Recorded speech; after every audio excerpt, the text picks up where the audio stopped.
est-ce que la NUPES est morte ce matin? Non, vous savez, la NUPES a quasiment 1 an. On l'a construite en 13 jours et 13 nuits. RIP alors, et au ça bout fait, d'un an. Non, ça fait quasiment 1 an que toutes les semaines, on nous pose la question. Je suis sûre, Sonia Mabrouk, je me mets au défi. On va aller chercher nos interviews précédentes et on va voir si vous ne me posiez pas déjà exactement la question dans ces mêmes termes. Vous savez qu'on arrive à un moment paroxystique. Vous avez entendu les mots là des socialistes qui estiment que c'est indigne comme décision sur Adrien Quatennens. Certains verts parlent de honte. Franchement, où en est cette alliance baroque aujourd'hui de gauche quand vous entendez cela? Alors, plusieurs choses. D'abord, moi je suis assez fatiguée. C'est un peu comme sur la question de la lutte contre les violences faites aux femmes. Je fais partie de ces petites mains, de ces petites artisanes qui font vivre la NUPES au quotidien. Je me suis battue pour qu'elle existe. Et je vois que certains, à force de vouloir se différencier, en fait, ça fait exister politiquement et médiatiquement le fait de taper sur la NUPES. C'est ce qu'ils disent, les autres. Parfois, pardon, quand j'entends... Ils peuvent trouver indigne la réintégration d'Adrien Quatennens. Quand j'entends Fabien Roussel qui parle de « il faut un grand front populaire », j'ai envie de lui dire « et qu'est-ce que Pellerio NUPES ?» Et il peut vous dire « regardo aussi le vote que j'ai fait au congrès du Parti communiste, haut la main ». Oui, 82%, très bien, mais sur quelle ligne politique? Si la ligne sienne. Oui, mais une ligne politique que je ne pense pas sur le fond qu'elle est profondément distincte de celle de la NUPES. C'est intéressant, c'est-à-dire qu'il ne peut pas y avoir d'alliance de gauche en dehors de vous. Vous êtes, c'est l'hégémonie, c'est moi ou rien d'autre. J'ai pas dit que c'était nous ou rien d'autre, mais acceptez que quand on fait 22% à l'élection présidentielle, on est une force motrice de la NUPES. Mais Jean-Luc Mélenchon aurait pu dire je fais mes 22% tout seul, allez vous faire voir. Non, la NUPES, elle a été créée comme une force alternative de gouvernement. Donc moi, ce que je vous dis à cette heure, c'est que on a été beaucoup à parler d'acte 2 de la NUPES. Il y a eu plein d'idées qui ont été échangées d'ailleurs à travers médias interposés. Alors moi, ce que je propose, c'est que là aussi, on passe aux travaux pratiques. Quelques propositions qu'on peut faire, par exemple, avoir développé 1000 groupes locaux d'ici 2 ou 3 mois, avoir un comité de campagne pour le référendum la démocratie participative. Mais bien sûr, et c'est nouveau. C'est pour ça, allons encore plus loin. On peut faire en sorte que les propositions de loi à l'Assemblée nationale, ce qu'on appelle les niches, ce soit des niches collectives. On peut passer encore différentes étapes. Vous n'êtes pas d'accord sur l'essentiel. Je prends par exemple. Donnez-moi un exemple. Fabien Roussel il y a quelques jours, ne voulait pas reprendre l'expression de violence policière. Vous dénoncez des violences policières. Il y a encore quelques heures, il dit qu'il faut être ferme sur les frontières et sur la migration. Vous dites l'inverse. Vous n'êtes pas d'accord. C'est un bon exemple parce qu'on voit que Fabien Roussel, à vouloir se distinguer, parfois, il va même plus loin que ce qu'il ne pense. Il a un peu rétro-pédalé sur les frontières. À la fin, on ne sait plus trop bien ce qu'il pense. Il se fait applaudir par la droite. Il se dit peut-être que je suis allé trop loin. Bon, à la fin, moi, j'ai pas envie de taper sur nos amis communistes. Que je vois vraiment, c'est qu'à la fin, ceux qui nous écoutent peuvent être désespérés de ça. Et moi, je leur dis, en fait, il y a des gens qui se battent pour que la NUPES, elle vive, pour qu'elle existe, pour qu'elle soit en capacité de gouverner. Et c'est ça qui compte, c'est comment on est l'alternative. À l'heure où Macron, on voit à quel point il s'écroule, il s'entête avec sa réforme des retraites. Et aujourd'hui, l'alternative, c'est cette alliance de gauche qui est inédite et qui peut passer un nouveau cap. Parce que moi, je vous le dis, je ne fais pas de la politique pour de la décoration. À la fin, c'est pour changer la vie des gens. Mais hier, aux Pays-Bas, Emmanuel Macron a été interpellé sur ce qui se passe en France. Il a été interrompu au début de son discours à La Haye sur la démocratie dans l'Hexagone par des militants et sur la volonté du peuple sur les retraites. Comment vous avez réagi à cette séquence ? Ça veut dire quelque chose. Alors, j'ai vu cette petite blague c'était à La Haye et ça a été le tribunal de la huée en référence au tribunal de La Haye. Mais ça veut dire quelque chose que Emmanuel Macron aujourd'hui ne peut plus mettre un pied dehors sans qu'on lui rappelle la réforme des retraites, sans qu'on lui rappelle la brutalité sociale et démocratique avec lequel il gouverne notre pays. Et c'est vrai en France comme c'est vrai à l'étranger. Je rappelle qu'il a annulé sa venue au Stade de France et que à la minute 49 et 30 secondes, il y a eu des sifflets. Qu'il a annulé son déplacement dans le Var. C'est spécifique à Emmanuel Macron. Il est allé dans le lac de Serponçon à ce point-là. Les derniers présidents aussi ont eu des difficultés à sortir. On leur a dit emmurés dans l'Élysée. Non, moi je me souviens quand j'étais petite, je voyais des présidents de la République qui faisaient des bains de foule. Aujourd'hui, Emmanuel Macron en est incapable. Et oui, il est un peu comme un forcené retranché à l'Élysée dans sa tour dorée. Vous reprenez ce mot de forcené ? Je pense qu'il est tellement isolé aujourd'hui. Vous le voyez, il prend un hélico pour aller faire un déplacement sur l'eau. Tout le monde voit qu'il essaie de tourner la page de force. Mais moi, je le dis à Emmanuel Macron. Non, en fait, la page, elle ne va pas se tourner. Tous les matins, tous les jours, il y a encore des actions. Des actions. Mais je veux parler de ces actions qui se déroulent à bas bruit et que finalement, on s'est presque habitué. De quelles actions vous parlez ? Mais plein d'actions. J'entendais, par exemple, ce matin, il y a un blocage d'un dépôt frigorifique qui va bloquer tous les supermarchés de Auchan. Mais il y a une raison, il y a une date, il y a une décision du Conseil constitutionnel, vous la respecterez. Bien sûr que je la respecte, mais le droit n'est pas la légitimité politique. Ah, mais quand vous dites oui, mais vous la respectez un peu moins. Non, attendez. D'abord, d'un point de vue juridique, il y a des motifs de rejet juridique. Le Conseil constitutionnel il y a des motifs de rejet juridique. Donc, moi, j'espère que cette loi sera censurée et auquel cas on a gagné. Si c'est pas le cas, ça n'enlève rien au rejet démocratique, au rejet politique, au rejet social. Ça veut dire que la parenthèse ne sera pas refermée. Non, et je le dis à Emmanuel Macron, mais il se fourvoie, mais complètement. Il se fourvoie, ce sera le Conseil constitutionnel qui aura décidé. Mais Sonia Mabrouk, après 3 mois de mobilisation, vous en parlez tous les matins quasiment à cette antenne. Je pense que vous en avez même marre de parler de ce sujet. C'est un sujet important qui nous concerne tous. Et donc tout le monde aimerait passer à autre chose. Mais pour passer à autre chose, pour laver la colère du pays, il faut qu'il retire cette loi. Il n'y a pas d'autre alternative. Il le fera pas. Donc décision du Conseil constitutionnel. Et donc s'il y a une décision, le Conseil constitutionnel, elle est double. On attend aussi celle du référendum d'initiative partagée. S'il est validé, on part en campagne dans la seconde. S'il est invalidé, ce sera 49.3, mais puissance 10 en matière de colère dans le pays. En matière de colère dans le pays. 49.3 des mobilisations spontanées. Mais j'en ai déjà vu qui seront prévues. C'est comme si vous pouviez claquer des doigts que les gens descendent dans la rue. Vous voyez bien qu'il y a une démobilisation. Mais on peut le comprendre après 11 ou 12 mobilisations dans la rue. Justement, c'est la 12e journée de mobilisation. Moi, j'ai 33 ans. J'ai jamais vu une mobilisation aussi longue, aussi forte, qui marque l'histoire et qui est en train de marquer l'histoire de notre pays et qui s'invite finalement à tous les étages. C'est à l'Opéra, c'est à La Haye, c'est à la terrasse de nos cafés. La Haye, c'était quelques militants. On ne va pas transformer cela en mouvement de foule. Vous voyez bien qu'il y a un élan populaire qui ne s'arrête pas dans le pays. Mais contre quoi? Parce que vous-même, par exemple, au sein du Parlement européen, vous avez employé certains mots et vous avez été reprise. Je pense notamment par l'ex-premier ministre belge et eurodéputé Guy Verhofstadt, qui a rappelé que la France est une démocratie.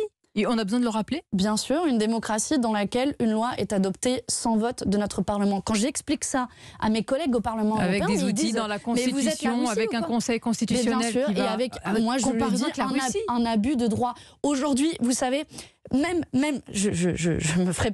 Évidemment qu'on n'arrivera pas à convaincre Macron que cette réforme, elle est profondément injuste parce que lui, depuis sa tour de Ré, travailler 2 ans de plus, il voit pas ce que c'est la vie d'un cariste, la vie d'un chauffeur, la vie de tous ceux là qui sont dans leur voiture et qui nous écoutent et qui se disent travailler jusqu'à 64 ans, c'est pas impossible. Mais s'il le fait pas par conviction politique, alors qu'il le fasse comme président de la République, garant de l'unité. Vous avez 30 ans, vous avez déjà travaillé, mis à part. Mais bien sûr que j'ai travaillé. J'ai travaillé en ONG, j'ai travaillé dans la lutte contre l'évasion fiscale et j'ai travaillé en me levant tous les matins pour un salaire qui n'était pas très grand. Les 2 ans de plus par rapport à ce que vous faites, c'est inadmissible, c'est impossible. Moi, je ne me voyais pas travailler 2 ans de plus, mais surtout, je pense à toutes celles et tous ceux pour qui ça va être encore plus difficile et qui vont travailler au-delà de l'espérance de vie, en bonne santé. Ce combat, on le mène pour toutes ces serveuses, pour tous ces caristes, pour toutes ces aides-soignantes, pour tous ces métiers. Et je leur dis, aujourd'hui, on ne va pas lâcher. Travailler jusqu'à 64 ans, c'est toujours non. Le pays est en ébullition. Emmanuel Macron a renoncé. Il n'est toujours pas trop tard. 4 mois après sa suspension du groupe LFI pour condamnation pour violence conjugale, donc la décision du groupe La France Insoumise de réintégrer Adrien Quatennens dans ses rangs à l'Assemblée nationale est-elle en train de faire exploser la NUPES? Nous allons en parler. Mais tout d'abord, je rappelle que vous aviez exprimé, Manon Aubry, votre malaise après les interviews d'Adrien Quatennens pour se défendre lui-même dans les médias. Aujourd'hui, il est réintégré. Que devient votre malaise? Il existe toujours face à cette interview qu'il a donnée, où il avait renversé la charge de l'accusation entre, d'un côté, l'agresseur et la victime.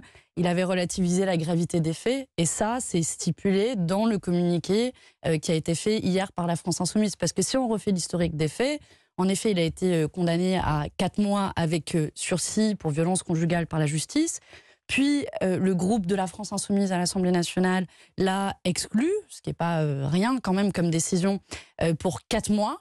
Puis il y a eu cette fameuse interview, j'ai exprimé à ce moment-là en effet mon malaise en tant que féministe, en tant que militante politique, et je crois que depuis il y a du chemin qui a été parcouru, du chemin, et dans ce communiqué de la France Insoumise d'hier, il y a aussi une reconnaissance, une prise de conscience que ces mots-là, que cette démarche ont été choquants à ce moment-là. Donc demain, Manon Aubry, vous pouvez faire avec Adrien Quatennens meeting commun, déclaration commune, réunion commune, vous y souscrivez, la page est tournée. C'est pas un blanc-seing. C'est pas un blanc-seing. C'est sous condition, cette réintégration? C'est pas un blanc-seing. Il y a eu la condition d'abord de la réalisation de son stage de lutte contre les violences sexistes et sexuelles. Il a vu tout un tas de spécialistes sur le sujet. Il s'est engagé la question est politique, à la poursuite. Là. C'est-à-dire, est-ce que vous, en tant que responsable mais là, vous me politique... demandez, moi, est-ce que je me vois faire avec lui? Oui, donc il y a une dimension individuelle aussi. Et la réponse? Et c'est pour ça que je vous dis que c'est pas un blanc-seing et qu'il devra faire la démonstration que quelque chose a changé, qu'il y a eu une sanction politique, qu'elle a été utile à la transformation d'un parcours. Donc moi je le dis. Il devra faire la démonstration auprès de vous, parce qu'il est libre de siéger, il est libre bien sûr, il est député, bien il a sûr, sa condamnation. Il reste député. Son mandat de député n'a pas été remis en cause. La question c'était la cohérence de nos valeurs politiques avec ces faits. Et donc je pense qu'il y a une sanction qui a été prise et la question de fond qui est posée au final, c'est comment en politique, quelle est l'échelle de valeur et l'échelle de sanction? Mais d'abord, c'est la difficulté qu'on a. Cette parce qu'il n'y a pas de manuel idéal. Oui, mais enfin, il y a peut-être des questions à poser pour la France insoumise, parce que ce vote en trompe-l'œil hier des députés insoumis, en réalité, c'est le choix de Jean-Luc Mélenchon. C'est lui qui décide de tout. Non, c'est pas vrai. Il y a eu un vote à bulletin secret qui a décidé démocratiquement. Mais parce que pour que tout le monde se sente à l'aise. S'il y avait eu un vote à main levée, vous m'auriez dit Sonia Mabrouk, je suis sûre. Mais est-ce qu'il n'y avait pas l'ombre de Jean-Luc Mélenchon qui planait? Bon, là, il y a eu un vote. Je n'ai même pas besoin de poser la question. Ben, vous l'aviez déjà posé. Mais là, chacun a pu voter tranquillement en se disant, est-ce que les conditions sont réunies? Voilà, moi, je respecte le vote démocratique de mon groupe politique. Vote démocratique, démocratique. À bulletin secret. Comme quand vous votez pour des élections, vous votez aussi à bulletin secret. Vous trouveriez ça bizarre qu'on vote pas bulletin secret. Madame Aubry, quand il s'agit de live tweeter depuis la commission mixte paritaire sur les retraites, là, tous les insoumis mettent en avant la nécessaire transparence. Mais c'est différent. Là, vous comparez. Et Louis Boyard, il tient une liste de ceux qui votent, mais bien sûr, mais vous avez la transparence à géométrie variable. Mais là, c'est normal parce que l'objectif, c'est que notre groupe politique parvienne à une décision qui unisse le groupe et qui nous permette d'aller de l'avant. Parce que vous voyez, je suis venue une des dernières fois, on se disait ça en antenne, et je me retrouvais déjà à parler du sujet. Donc la question, c'est comment on avance. Et moi, quand je vois le chemin qui a été parcouru, oui, c'est pas idéal. J'entends la colère de nos collègues de la NUPES. Vous savez ce que j'entends, moi, votre embarras ce matin. On connaît vos combats. Mais c'est pas une situation facile, évidemment. Mais je vais pas me cacher. Moi, j'avais exprimé mon Est-ce que vous êtes encore audible sur ce sujet qui est mais bien sûr. un sujet grave? Vous savez, moi, sur lequel la France insoumise a donné des leçons. Bon, je constate que c'est au passage toujours aux féministes qu'on demande des leçons en général sur ce genre de sujet. Vous êtes en pointe sur ce combat. Bien sûr. Et donc, moi, je me suis pas cachée derrière mon petit doigt. Vous le savez, Sonia Mabrouk.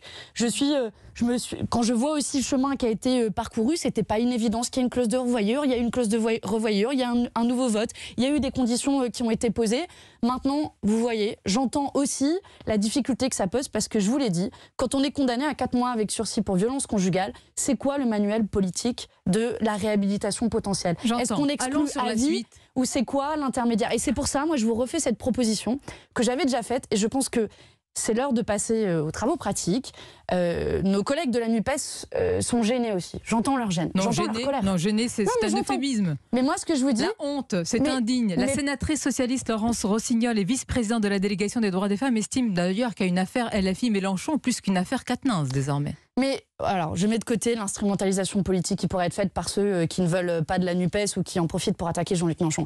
Moi, ce qui m'intéresse, vous l'avez compris, c'est comment on lutte contre les violences faites aux femmes dans tous les milieux. C'est vrai dans le milieu journalistique, c'est vrai dans le milieu politique, c'est vrai dans le milieu sportif. Eh ben, moi, à mon échelle, dans le milieu politique, ce que je pose comme proposition, c'est que toutes les organisations de la NUPES se retrouvent sérieusement autour d'une table et trouvent une méthode commune pour gérer au mieux ces violences. Parce que, de nouveau, quand vous êtes pris face à un cas comme ça, c'est quoi la solution idéale? 4 mois de sursis, c'est quoi en termes l'équivalence en termes de sanctions politiques? Eh bien, c'est ce qu'on a essayé de faire. Est-ce qu'on l'a fait parfaitement? Reprenons ce que vous disiez avant sur les autres. Quand quelqu'un de LR ou du RN s'était retrouvé dans cette situation, vous auriez trouvé aucune circonstance atténuante, aucune. Alors déjà, il ne faut pas tout comparer. Mais si vous voulez, non, mais si vous voulez aller dans la comparaison, nous on nous cherche des noises parce qu'au final on agit.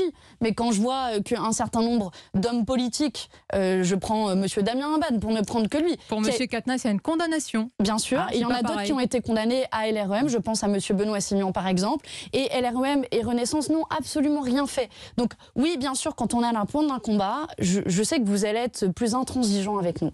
Et moi, je crois que je ne me suis pas cachée sur ces sujets. Je vous ai dit le chemin qui a été parcouru.